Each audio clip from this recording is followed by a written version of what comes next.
اینٹوں سے اینٹیں جڑتی ہیں تو مکان بن جاتے ہیں، مگر جب دل جڑتے ہیں تو گھر آباد ہو جایا کرتا ہے۔ میرے دوستو، ہم ان باتوں کو توجہ کے ساتھ سنیں اور اچھی ازدواجی زندگی گزارنے کی کوشش کریں۔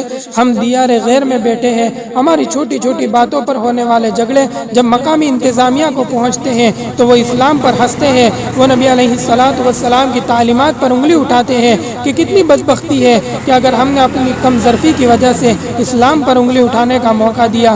چھوٹی چھوٹی باتیں اپنے گھر میں سمیٹ لیا کریں، ایسا جھگڑا نہ بنائیں جو کمیونٹی میں ٹاک آف دی ٹاؤن بنا کرے۔ ہم اپنی ذات کے خول سے باہر نکلے، ہم مسلمانوں کی بدنامی کے بجائے مسلمانوں کی نیک نامی کا ذریعہ بنے۔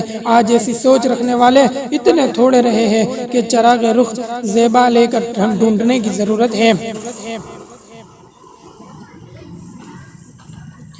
عام طور پر دیکھا گیا ہے کہ جب میاں بیوی قریب ہوتے ہیں تو ایک دوسرے سے لڑائیاں ہوتی ہیں۔ اگر اسی حالت میں خاوند فوت ہو جائے تو یہی بیوی ساری زندگی خاوند کو یاد کر کے روتی رہے گی کہ جی اتنا اچھا تھا، میرے لیے تو بہت ہی اچھا تھا۔ اگر بیوی فوت ہو جائے تو یہ خاوند ساری زندگی یاد کر کے روتا رہے گا کہ بیوی کتنی اچھی تھی، میرا کتنا خیال رکھتی تھی۔ ہم بندے کی قدر اس کے قریب رہتے ہوئے کیا کریں۔ کئی مرتبہ یہ دیکھا گیا ہے کہ میاں بیوی جھگڑے میں ایک دوسرے کو طلاق دے دیتے ہیں۔ جب ہوش آتا ہے تو خاوند اپنی جگہ پاگل بنا پھرتا ہے اور بیوی اپنی جگہ پاگل بنی پھرتی ہے، تو پھر ہمارے پاس آتے ہیں کہ مولوی صاحب کوئی ایسی صورت نہیں ہو سکتی کہ ہم پھر سے میاں بیوی بن کر رہ سکتے ہیں۔ ایسی صورتحال ہرگز نہیں آنے دینی چاہیے۔ علماء کرام نے ایک واقعہ لکھا ہے کہ ایک بیوی بہت خوبصورت تھی جبکہ خاوند بہت بدصورت اور شکل کا انوکھا تھا، رنگ کالا تھا۔ بہرحال زندگی گزر رہی تھی، نیک معاشرے میں زندگیاں گزر جایا کرتی ہے۔ ایک موقع پر خاوند نے بیوی کی طرف دیکھا تو مسکرایا، خوش ہوا۔ بیوی دیکھ کر کہنے لگی کہ ہم دونوں جنتی ہیں۔ اس نے پوچھا یہ آپ کو کیسے پتا چلا؟ بیوی نے کہا جب آپ مجھے دیکھتے ہیں خوش ہوتے ہیں، شکر ادا کرتے ہیں، اور جب میں آپ کو دیکھتی ہوں تو صبر کرتی ہوں۔ شریعت کا حکم ہے صبر کرنے والا بھی جنتی اور شکر کرنے والا بھی جنتی۔ ایک اہم پہلو پر روشنی ڈالنا بے جا نہ ہوگا۔ اسلام نے لو بیفور میرج یعنی کہ شادی سے پہلے محبت کی اجازت نہیں دی ہے، بلکہ لو آفٹر میرج شادی کے بعد محبت کی اجازت دی ہے۔ لو میرج کی بنیاد بنائیں گے تو یہ بنیاد کمزور ہوگی۔ آپ کا حشر مغربی معاشرے میں دیکھ رہے ہیں۔ اور لو آفٹر میرج کا کیا مطلب ہے کہ جب ماں باپ نے وکیل بن کر لڑکے کے لیے بہترین لڑکی تلاش کر لی اور لڑکی کے لیے بہترین لڑکا تلاش کر لیا تو اب وہ میاں بیوی بن چکے ہیں۔ اب انہیں ایک دوسرے کے ساتھ محبت پیار سے زندگی گزارنی چاہیے۔ وہ جس قدر محبت اور پیار سے زندگی گزاریں گے اس پر انہیں اجر و ثواب ملے گا۔ میرے آقا علیہ السلام نے اپنے ایک فرمان میں زندگی کے سنہرے اصول بتلا دیے۔ آئیے خوشگوار زندگی گزارنے کے لیے میں اپنے پیارے آقا صلی اللہ علیہ وسلم کا ایک عمل آپ کو بتا دیتا ہوں۔ ایک مرتبہ پیارے نبی علیہ السلام گھر تشریف لائے، صحن میں دیکھا کہ سیدہ عائشہ صدیقہ رضی اللہ تعالیٰ عنہ پیالے سے پانی پی رہی ہے۔ دور سے دیکھا تو وہیں سے فرمایا حمیرہ۔ نبی پاک صلی اللہ علیہ وسلم نے ہمیں اس میں بھی سبق دیا۔ دور سے فرمایا حمیرہ، بولو اے اللہ کے نبی، فرمائیے۔ فرمایا تھوڑا سا پانی میرے لیے بھی بچا دینا۔ وہ امتی تھی، بیوی تھی، آپ خاوند بھی تھے، سید المرسلین بھی تھے، رحمت للعالمین بھی تھے، برکتیں آپ کی ذات سے ملنی تھی، مگر سبحان اللہ محبت بھی عجیب چیز ہے۔ رفیق حیات کو دیکھا پانی پی رہی ہے تو دور سے کہا کہ کچھ پانی میرے لیے بھی بچا دینا۔ چنانچہ حضرت عائشہ صدیقہ رضی اللہ تعالیٰ عنہ نے کچھ پانی بچا دیا۔ جب آپ قریب تشریف لائے تو اپنی بیوی کا بچا ہوا پانی ہاتھ میں لے کر پینا چاہا۔ اچانک آپ رک گئے اور پوچھا اے حمیرہ، تو نے اس پیالے پر کس جگہ لب لگا کر پیا تھا؟ حضرت عائشہ قریب آئی اور اس جگہ کی نشاندہی کی۔ حدیث پاک میں آتا ہے کہ آپ صلی اللہ علیہ وسلم نے پیالے کے رخ کو پھیرا اور اس جگہ اپنے لب مبارک لگا کر پانی نوش فرمایا۔ میرے دوستو، اگر خاوند بیوی کو اس قدر پیار دے گا تو بیوی کا دماغ خراب ہے کہ وہ گھر کو آباد نہیں کرے گی، بلکہ وہ تو گھر آباد کرنے کے لیے اپنی جان کی بازی لگا دے گی۔ وہ محبت کا جواب محبت سے، الفت کا جواب الفت سے، پیار کا جواب پیار سے اور وفا کا جواب وفاؤں سے دے گی۔ وہ خاوند کی محبت کو دل میں بسائے گی اور اکھیوں کے چھڑکوں میں اس کی تصویر سجائے گی۔ یہ ہے ازدواجی زندگی کا حسین اسلامی تصور۔ آئیے نفرتوں کو دور کیجیے اور محبت پری پاکیزہ زندگی کی ابتدا کیجیے۔ کسی شاعر نے کیا ہی خوب کہا ہے، فرصت زندگی کم ہے محبتوں کے لیے، فرصت زندگی کم ہے محبتوں کے لیے، لاتے ہیں کہاں سے وقت لوگ نفرتوں کے لیے۔ اللہ رب العزت ہمیں خوشگوار زندگی گزارنے کی توفیق عطا فرمائے، آمین۔ وآخر دعوانا ان الحمد للہ رب العالمین۔